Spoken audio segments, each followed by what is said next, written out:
आप पूरे दिन बाहर रहे, पसीना, धूल और पोल्यूशन झेलते हुए घर लौटे। जैसे ही पहुँचे, बैग फेंका और बिना सोचे सीधे बिस्तर पर लेट गए। ऐसा करने से राहत तो मिलती है, लेकिन क्या आपने कभी सोचा है कि बाहर की गंदगी, बैक्टीरिया और धुआं अब आपके तकिए और चादर पर भी फैल चुका है।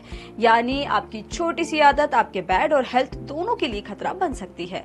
आज जरूरत की खबर में जानेंगे बाहर से आते ही कपड़े क्यों बदलने चाहिए और बेसिक हाइजीन के वो छोटे छोटे कदम जो आपको बड़ी परेशानियों से बचा सकते हैं। बाहर के कपड़े घर के कपड़ों के मुकाबले कहीं ज्यादा गंदगी समेटे होते हैं और जब आप इन्हीं कपड़ों में सोफे या बेड पर बैठते हैं तो ये सब सीधा आपके घर तक पहुंच जाता है, जिससे आपके साथ साथ बदबू और बैक्टीरिया।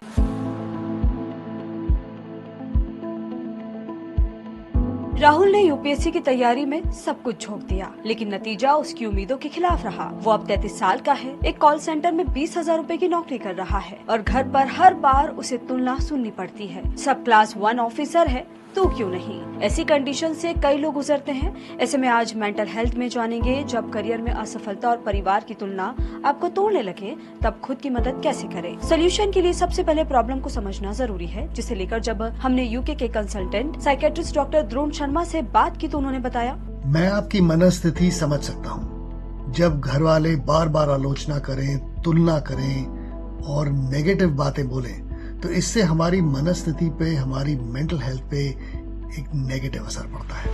ये मनोविज्ञान का एक सिद्धांत ईई यानी एक्सप्रेस्ड इमोशंस है। ये आपकी सेल्फ वर्थ पर सीधा वार करता है और इसके बाद इंसान खुद से ऐसे सवाल पूछने लगता है जैसे, क्या मैं सच में कमजोर हूँ? क्या मैं किसी काम का नहीं? क्या मैं वाकई सब जितना काबिल नहीं? ये लगातार चलती सेल्फ क्रिटिसिज्म ही आगे चलकर क्लिनिकल डिप्रेशन का कारण बन सकती है। यहीं पर मदद करती है कॉग्निटिव बिहेवियर थेरेपी। ये कहती है कि नतीजा हमारे कंट्रोल में नहीं होता, लेकिन कोशिश